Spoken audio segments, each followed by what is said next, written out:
value an equity investment and try to decide based on a forecast what we might do given the stock market price for that share is higher than we think it's worth or lower than we think it's worth. And then what I'd like to do is just look at a lease versus buy decision. Very nicely ties together everything we've talked about so far in Chapter 3. Okay, so we've got these three series. Key thing about them is they show up a fair bit in business and they have a closed form solution. That makes it very, very easy to figure out what the value is. The gradient, quite simply, I have a series that goes up by a fixed dollar amount a year. So there's an escalation clause in a contract that says, oh, you're going to pay $1,000 more a year. Okay. Now, each of these has idiosyncrasies, as I've mentioned. So this here is an n-period gradient series, but it has only n-1 cash flows. So at time t equals 1, there is 0 cash flow. There's nothing. And the valuation occurs, so if I use this P given G formula, 2 time periods before the first cash flow. Okay, that's just the way it works. So if I have a series of cash flows that look like that, I can use the P given G formulation. So essentially what I've got is a series of cash flows, A sub K, going up by G, and a little bit of algebra gives me a closed form in terms of what the value is, the present value. This is in the back of the textbook, and so if I have a gradient going up by G each year, and I want to know what's the present value of that, well, I want the present value given a gradient, I interest rate per time period, in n time periods where there's only n-1 cash flows, and the first cash flow occurs 2 time periods before. That's just the way it works. How might I use it? Well, I think last week I talked a little bit about sometimes we consider whether or not we should go in-house for a maintenance contract or whether we should outsource it and get someone else to do it. And so if we insource it, we've got a series of cash flows that look something like this. We've got to buy some test equipment. We've got to buy some spare parts for inventory so we can fix things quickly. We've got a technician that we have to pay salaries. We have parts, presumably a little bit at first because machines won't break, and more towards the end. And then at the very end, when we get rid of the machines, assuming that it's a 5-year life, we basically have some salvage value for the equipment and something left in the stock. And we might ask the question, well, what's it cost? Well, this is in-source or in-house. I'll say in-house. What's the present value cost of that? Well, we've got present value factors we can use for that. Alternative is outsourcing. So we go to a vendor and say, well, what are you going to charge me per machine? Okay. Well, $5,000 a year base, and then because the machines become more costly to maintain over time as they break, there's a $600 annual escalation factor. That may include some provision for inflation or price increases, labor rates go up, spare parts go up in price. And so I can model this by saying, well, this is the contract, the outsource option, and I want the present value cost so I can compare it to this. Well, one way of doing it is simply observe that I've got 5 cash flows and take P given F of each of them, right? And I do, 5 P given Fs and 5 multiplications and 5 additions for X. Or I can look at this and say, well, don't I have really 2 things happening? I've got this base fee of $5,000, which looks very much like an annuity. So can I not just directly say, well, the value of that component is P given A? And then I've got this escalation factor, which just so happens that it works out perfectly here for the gradient series. In other words, in the first year, there's no escalation factor. It's the base 5,000, and then 600 a year thereafter. And so if I look at the gradient portion, if I add the 2 together, and I get this, obviously, then I've got all my conditions met. I've got a 5-period gradient series. I've got 4 cash flows. I've got 0 at 1, and I've got 2 time periods before, which is my valuation date for the present value cost. So I'm done. I can basically say, well, on the $600, P given G, 6%, comma 5. And so I've got somewhere around $26,000. So if the in-house option is, cheaper than $26,000, I may choose to have my techs do it in-house. And I think we talked the other day, if the price is close, I may want to decide, well, if I do it in-house, I'm in control. I can yell at my tech if service isn't fast enough, but I have to worry about it. The nice thing about going outside to a contractor is I don't have to worry about it, assuming the contractor can deliver, the machines get fixed, and I can get on with doing my business. So there's a number of intangible factors to consider, and so if the 2 are more or less the same, then I need sometimes to consider, well, do I want to be in control, or do I want not to worry about it at all and outsource it? So that might be a secondary issue to make that decision. Now, the next one is a geometric series. And we can use this for modeling inflation because we have a price increase each year. Okay, and it's a compound price increase. More simply, it's a cash flow that, let's say, represents sales. And we say, well, sales are going to go up 4% a year. You know, we're spending money on marketing, we expect it to go up each year. So it doesn't necessarily have to be inflation, it just has to be a steady increase, percentage-wise, compounded on a cash flow. A1 is a number, okay, and it's just the base number, 1 year from now, and that A1 grows by J% per year. Okay. So essentially, each subsequent K is J% bigger than the one before. Okay. I can do simple present values. What do I have? I have essentially the cash flow growing by J. So we've got two rates of change here. One is the rate of change in the cash flow. And then I've got my time value money. Given those cash flows, how do I want to value them? That's the I. So this is the present value factor, right? And then this is just the cash flow draw. And I can do a little bit of algebra and come up with a closed form for this, which is a function really of whether I equals J. Okay.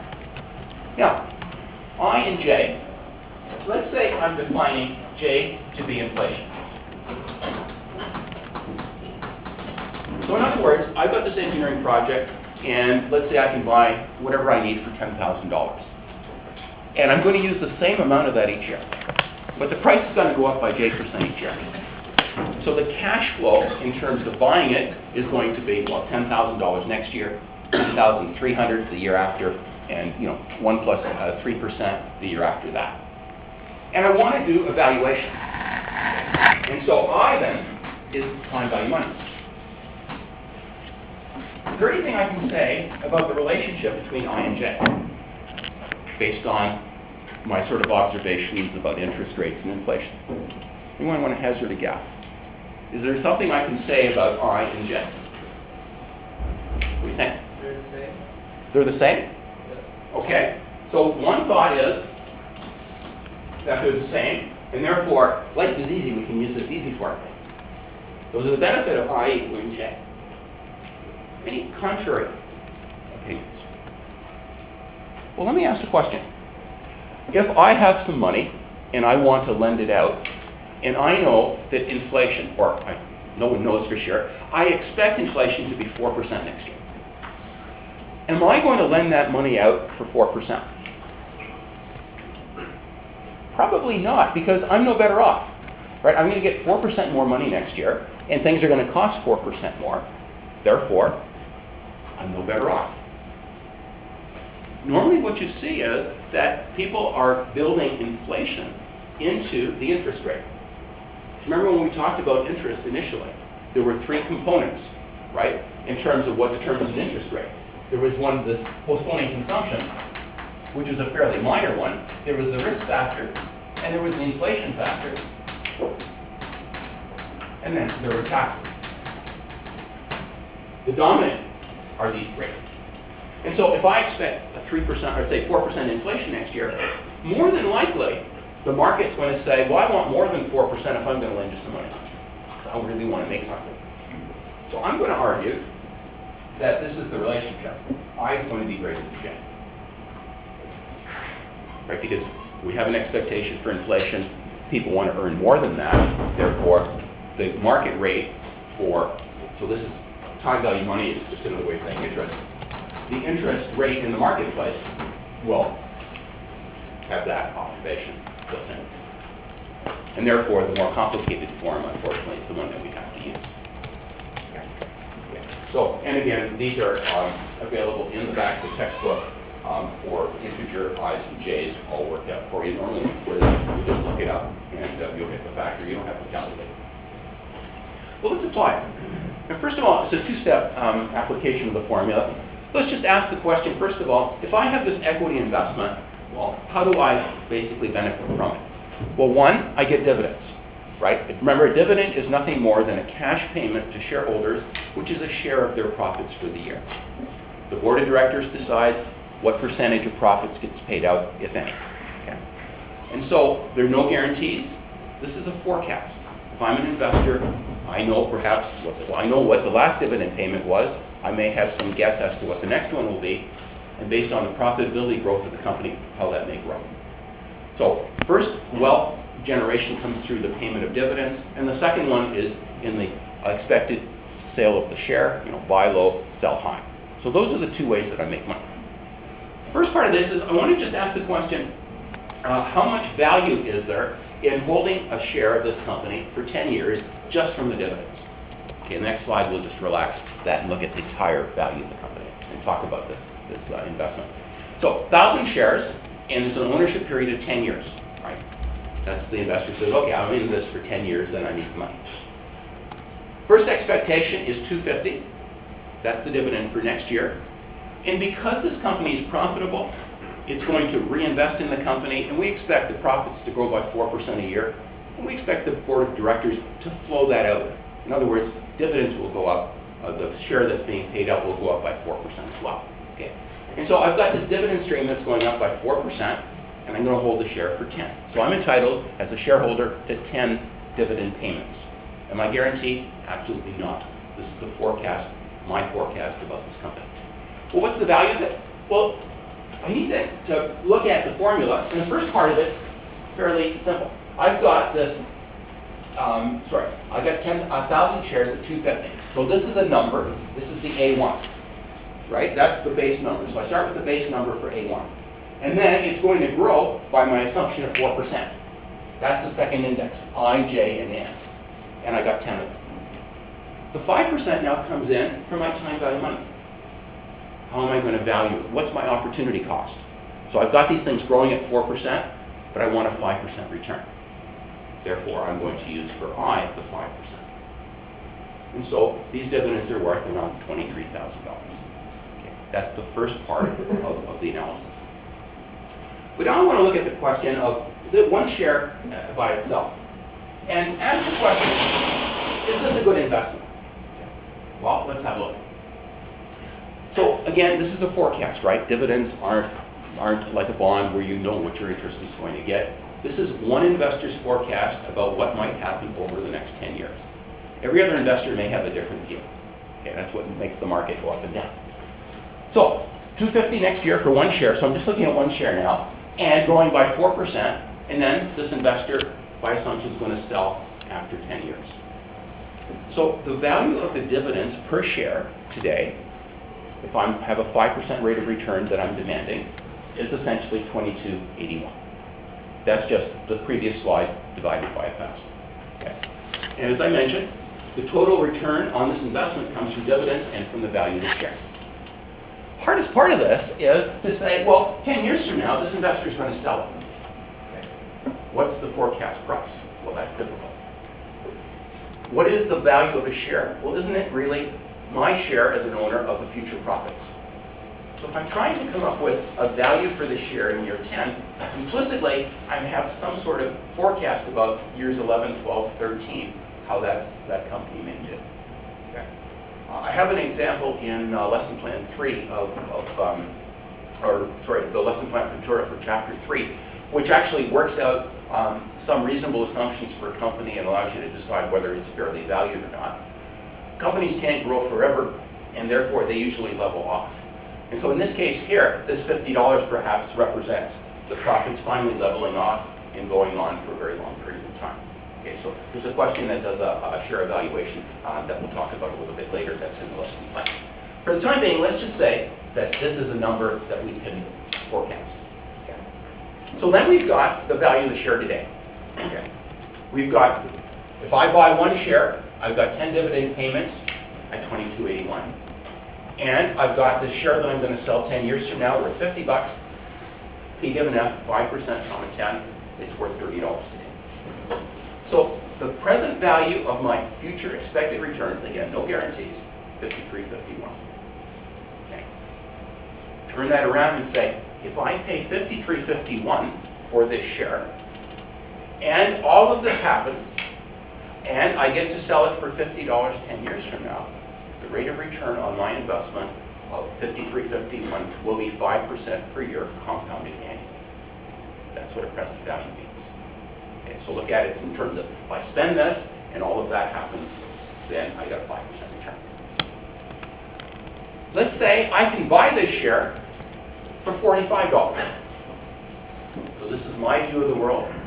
I can buy it for $45. My rate of return greater than 5% or less than 5%. I believe this is going to happen. I'm getting it for a bargain, right? I say it's worth 53, I can get it for 45. Isn't my return greater than 5%? Yes? No? Okay. So anyway, this is the break-even point if I want 5%. So let me now just ask the question. The market price for this is $80 per share. Okay, $80 a share, that's what it's trading for. I've done my analysis. I believe this is going to happen. So what do I do? Well, if I have a share, I'm going to sell it immediately. Right? Because the market thinks it's worth an awful lot more, and if I'm correct, and the market recognizes this, they're going to all of a sudden say, hey, dividends aren't going to be nearly what I think they are, the price is going to come down as everyone sells. So if I believe in this model, then I'm going to sell if I've got a share today, because I can get $80 for something that I think is only worth 53. If I don't have, then I don't buy.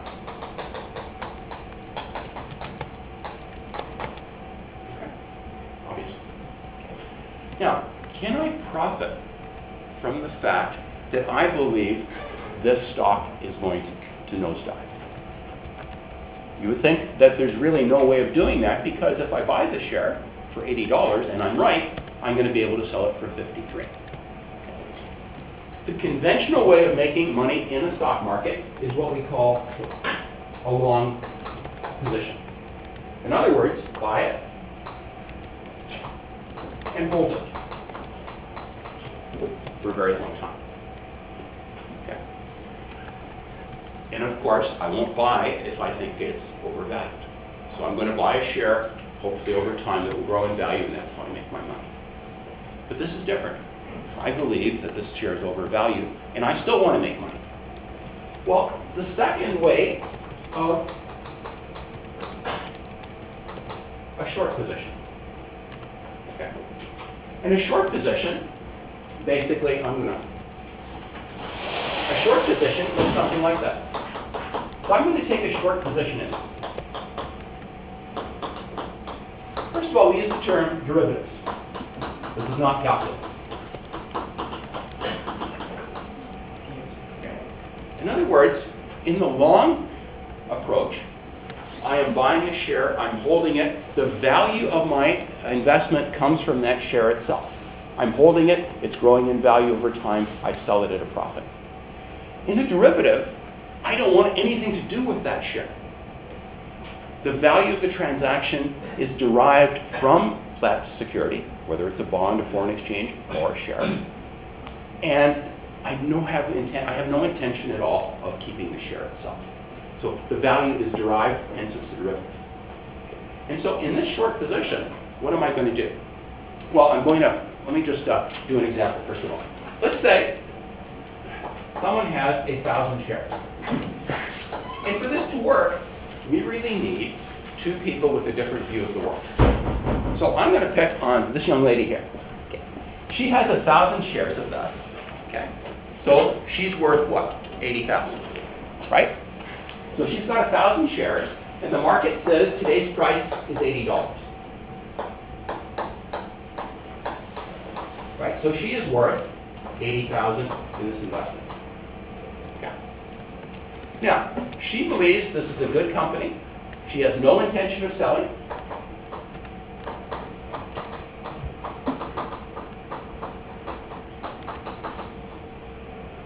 And she believes that it's valued correctly at $80. So she is the perfect example of holding the stock long. Okay. Now, we have someone with a contrary position.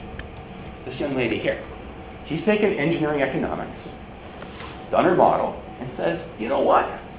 this share is horrendously overpriced. I'm greedy, I want to make money. Not that you're really greedy, but that's the way the market works. I want to make money from that fact that I know, she knows better than anyone else, that the market is overvalued. What does she do? Can these two individuals get together and both be better off going forward? Okay. So, she basically wants a short position. Her view is overpriced, and she's willing to bet on that. In other words, she believes this. Well, can they get together? Well, she has no intention of selling those shares, so why doesn't she just simply lend those 1,000 shares to this young lady? She wasn't going to sell them anyway. What's in it for her? Well, there's a fee. It's gravy. She wasn't going to do anything with it anyway. So isn't she going to lend shares for a fee?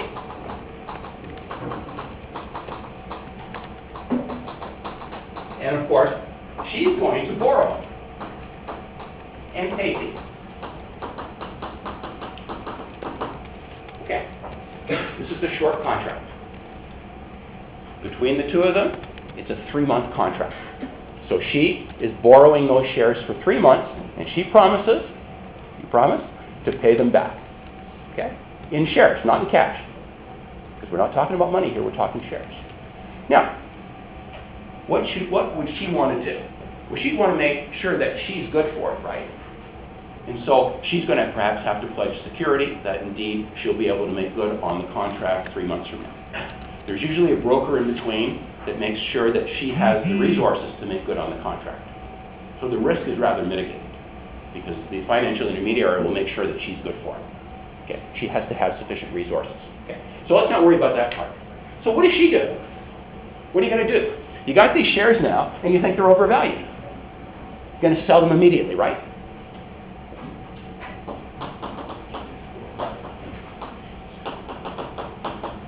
And what's it look like? Well, from your point of view now, haven't you sold the shares for $80,000?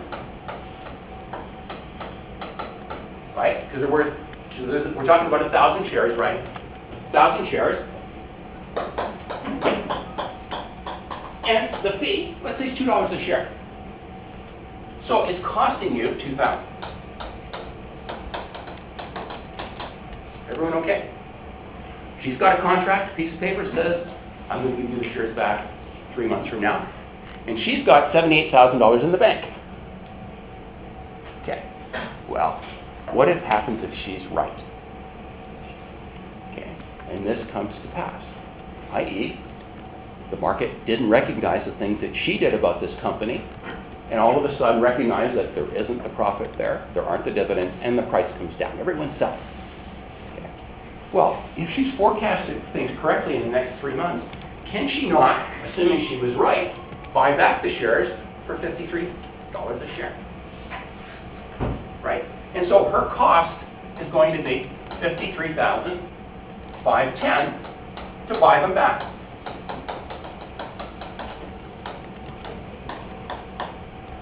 And she's made a cool, what's that, 23,000? Is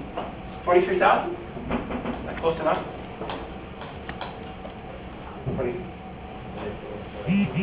24,500, okay, good. I know, you cheated, you used the calculator.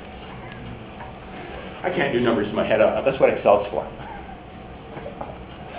Okay, so she's made a cool $24,500, and what's her investment?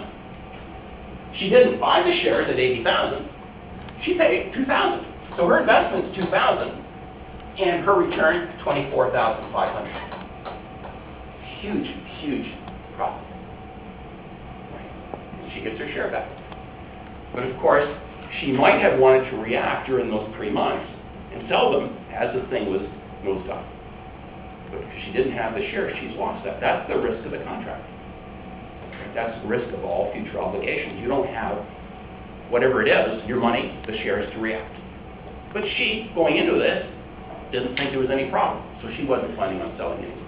So she's really happy. And she, well, you know, she's got her shares back. And that's just the market. Okay? So this basically gives an investor the ability, for a fraction of the price of the shares, They're correct to make money. Now you might say, well, this just sounds like, greed and these contracts have no social value. Well, it's a way of mitigating risk. When we get to Chapter 7, I'll talk about foreign exchange rates and how in engineering situations we may want foreign exchange short positions or contracts to mitigate risk. So there is social value in this, though of course it can be exploited to make lots of money. Now what's the downside?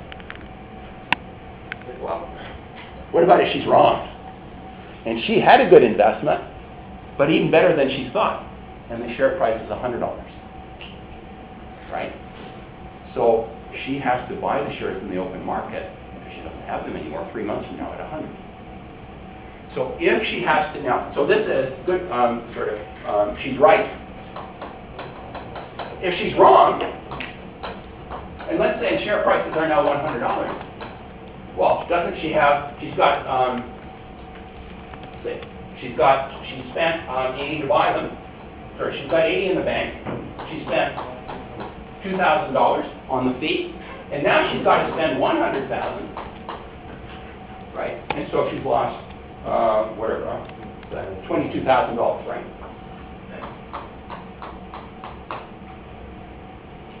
On a $2,000 investment. So she's lost 10 times her investment. So there's a magnification effect, right, that you don't get by actually holding the security itself, right? Because a $20 loss on an $80 security plus 25%. Go to a derivative where you don't have the security, it's 10 times. So that's the downside, that's the risk. And that's why she'd have to be good for this in terms of providing securities. Okay. So short position, well, a long position, first of all, is your conventional way of making money in the stock market where you hold a stock for a very long time, and hopefully you've chosen a good stock and the price goes up due to the profitability of the company. If you're a contrary view, then short positions is one way of handling it. It's also one way of mitigating risk. Okay. Any questions? Okay. Let me change this slightly around. Let's say I am the executive in this company. I'm vice president of something or other. Okay. And I had an absolutely horrible day today. Even worse than my days at New College. In the morning, I had our manufacturing people come in, and they were just reporting on the fire that we had at one of our major plants. And it's much worse than we think, right?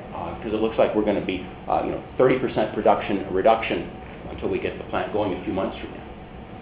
And then I had in the afternoon a meeting with my marketing folks, and they told me that one of our competitors has just figured out a way to make the same thing.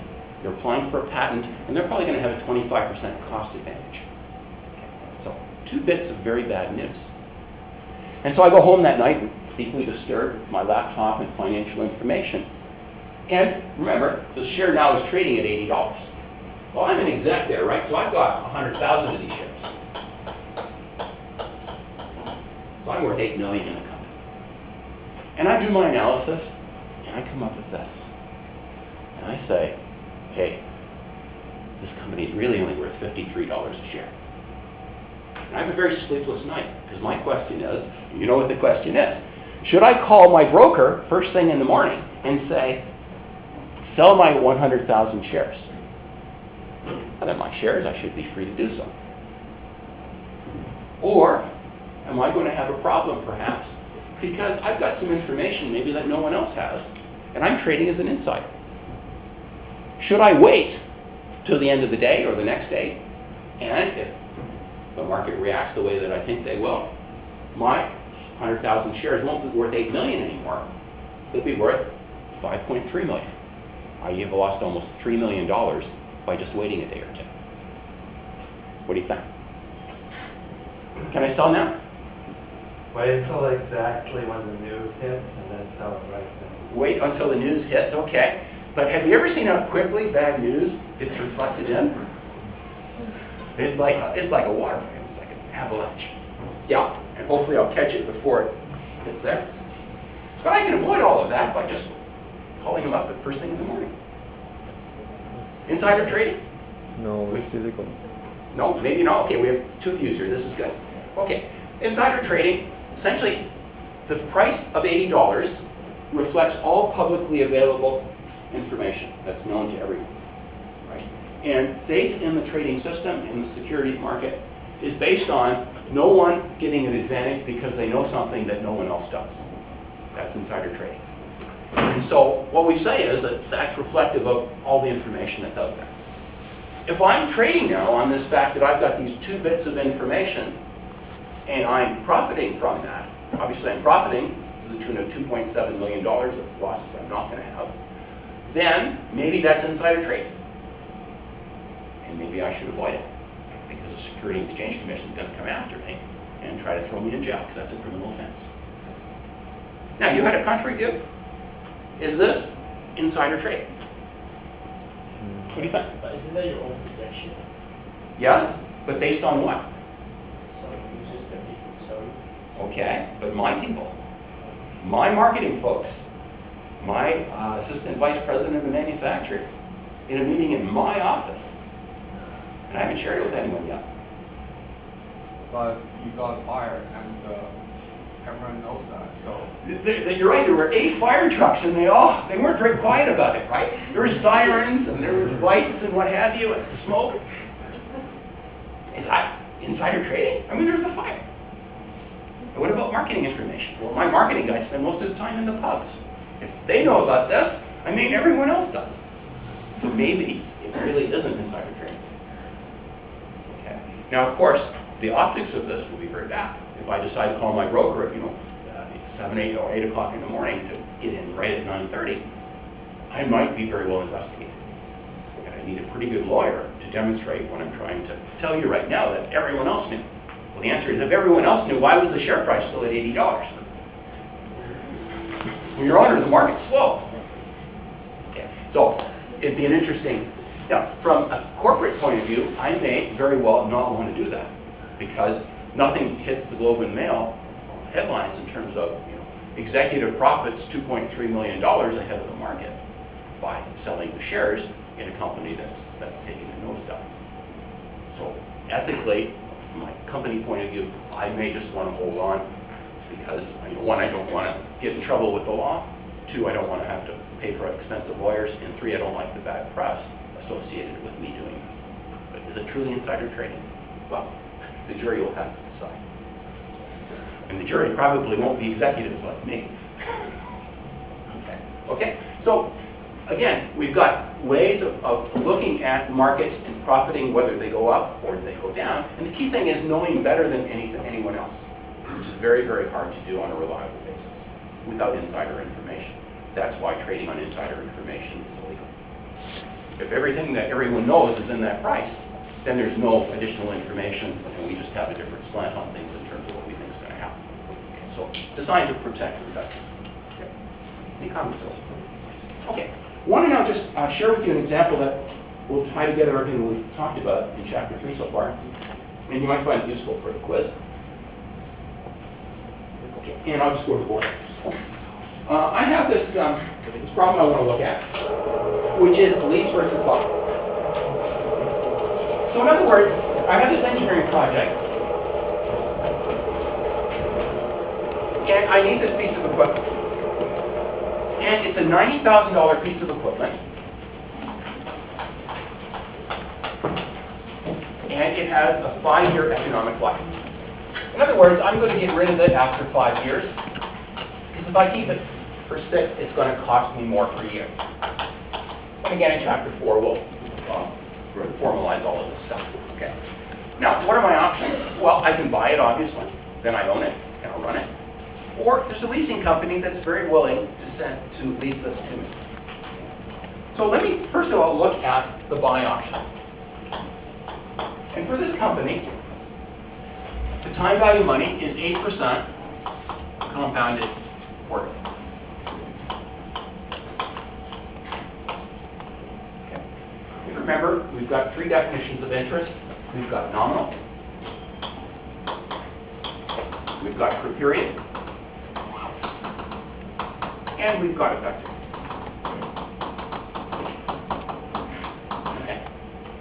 Okay, and I'm going to use cost, right? Because I don't like minus signs all over the place. So, negative cash flow. If I buy this, the cash flow is minus 90,000, but it costs me 90,000. So I'm not going to carry the negative signs around. So I'm going to say present value cost of this option. So let's draw a timeline first. Well, I'm going to buy it end of year 0. Remember, we do everything at the end of the year generally. And then 1, 2, 3, 4, 5. I've got something left over that I don't need anymore, and I have an estimated salvage value. Okay. So I have the cost of the machine. And of course, when I salvage it, it helps reduce the cost, right? Because it's a positive cash flow coming in. It reduces the cost. So in this cost analysis, I'm going to have S. It's 5 years from now. So can I say P given F, I comma N? Now, what's I, what's N? Well, nominal rate in this problem is this. Per period, if I'm going to use a quarter, it's 2%, right? 8% divided by 4. And the effective rate, remember I effective is 1 plus, let's see, I'll do it 8% divided by 4 is the 4 minus 1, or 8.24%. So the effective rate, 8.24%. So I can write this two ways. I can say, let me define my time period to be quarterly. And so each year has 4 quarters. And so in terms of quarters, I've got 4, 8, 12, 16, 20. If I use quarters, I've got a 2% interest rate. So can I not say, P given F, 2% on the 10? Okay, one way of doing it. The other way is to say, well, I always do things in years. And so why don't I just now use my annual rate? Note I can't use 8% because that's not really what I'm paying, right? The effective rate is higher because I'm compounding. That's 4 times a year. And I can do this. P given F, 8.24%, comma 5. Okay. In which case, I'm using the annual period. And what we see is the present value cost of this is a function of the estimated salvage value. This is an estimate of what the engineer thinks this piece of equipment will be worth at 5 years from now. Okay. So this is the buy option. Now the lease option is a little bit different. With the lease option, we don't own the equipment. So at the end of the lease, we simply give the equipment back to the leasing company. Let's see. Just want to make sure I get enough words here. So let me first of all define the lease. And it's useful to do the cash flow analysis. Cash flow background. So the lease essentially is $10,000 payments. And it's every 6 months.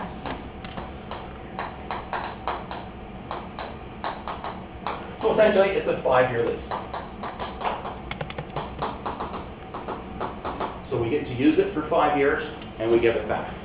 So you can see, from an engineering project point of view, I don't care, lease versus buy. It's a financial decision only. I've got the equipment, I can go ahead with my project. Okay. Well, let's draw it. End of year 0. And so I'm going to have payments.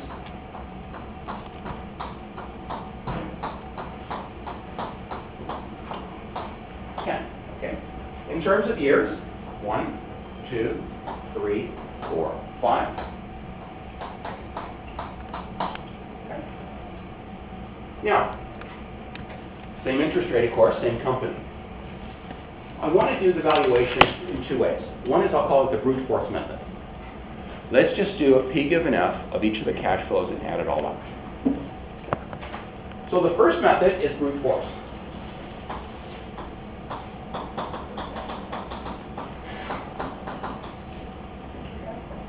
Well, I've got that interest information, and I've got the cash flows happening every 6 months. So why don't I use the per period quarterly rate of 2%?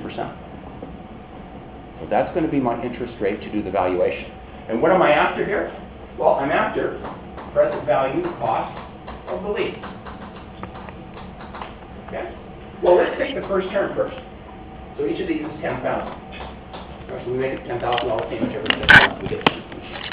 Well, I've got 10,000, and I try to value it here, right?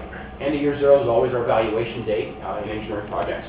I've got a P given F, and I've got I comma N.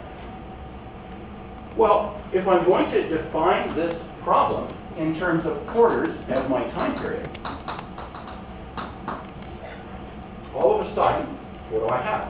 I've got 2, 4, 6, 8, okay, and 20. Right? So this first payment occurs 2 time periods hence. In other words, 2 quarters is 6 months from now. And if my interest rate is 2%, if I want to value this, don't I have 2 time periods to look at? 2% on the 2. Okay. The next one, well, isn't it 4? So, 10,000, P given F, 2% on 4. Okay, I think you get the idea. And so, if I want to just do this in a summation form, my present value cost is going to be 10,000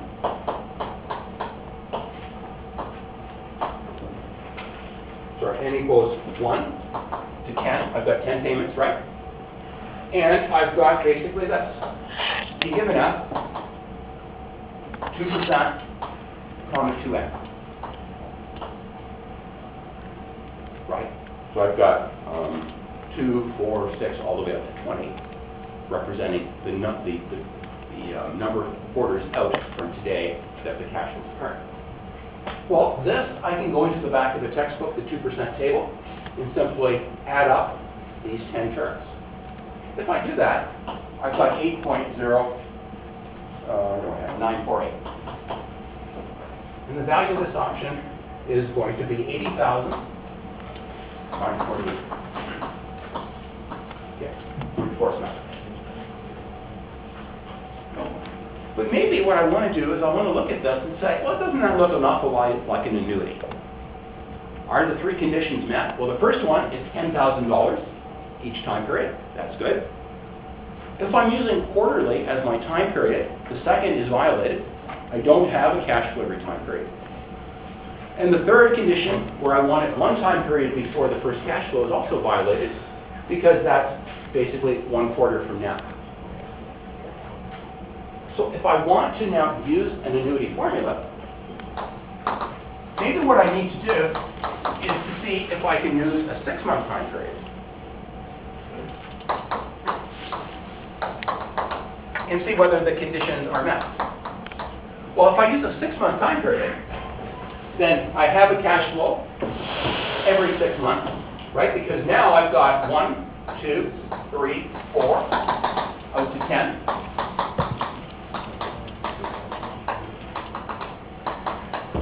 Right? I've got the 10. Okay. I'm asking the question 6 months before the first time cash flow. What's it worth? What's the present value cost? And they're all the same.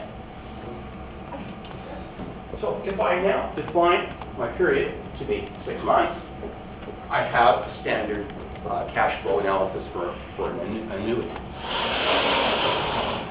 So what do I have? Well, I want present value cost is going to be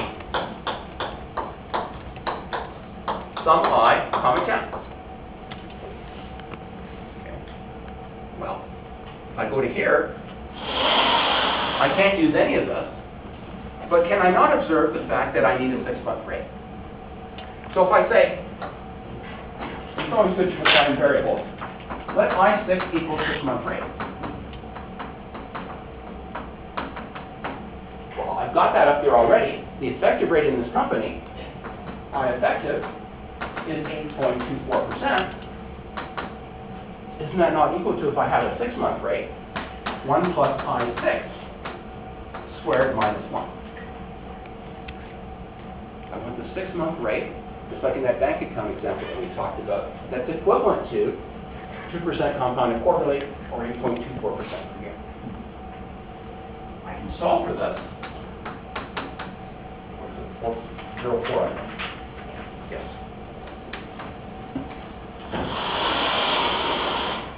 And I come up with this. A whole lot less work than that. There's a brute force method. This is not in the back of the textbook. Right? It's a horrible looking formula. And that looks something like this. 1 plus I to the n minus 1 I 1 plus I to the n. Okay. And so I evaluated for I 4.04%, n equals 10, and I get, since there's no rounding here, the exact number.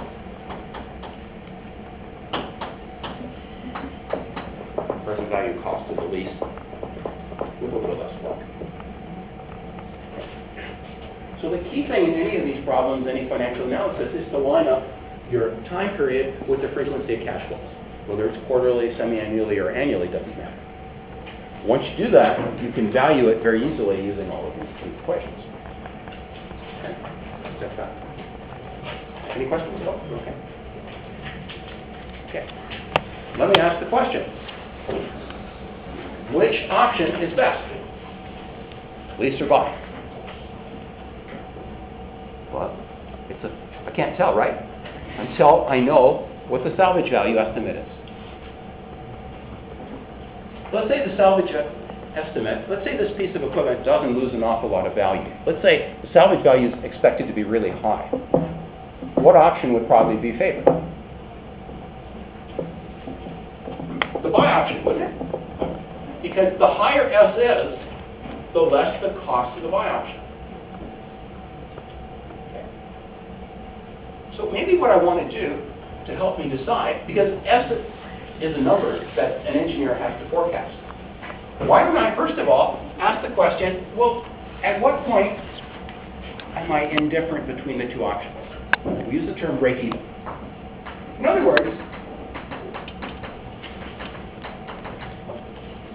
words, I want present value cost of lease equals present value cost of a buy. Well, this is a function of S, right? The other one's just a number. Okay. So if I do that, I can solve for F. So all I'm doing is taking this equation, equating it to 80,947, and solving for F. S equals 13,451. So it's $13,451, and I don't care between the two options.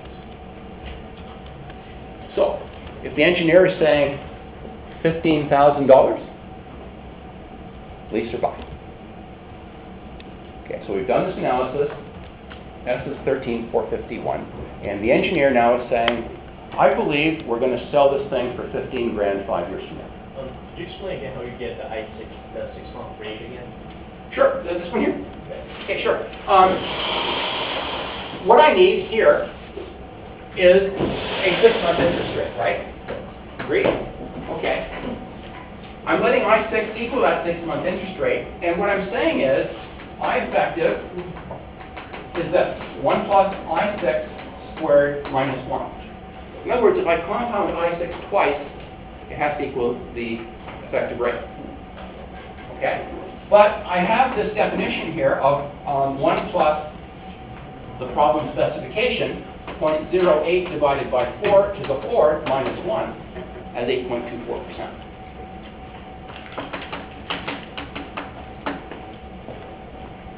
Right? So if I compound 2% 4 times, I get 8.24%. Or if I compound I6 at 4.04, wherever that is, I get the same number. So it's equivalent. Okay. So, 15,000, lease or buy? Buy, okay. For sure? What's the risk of your recommendation?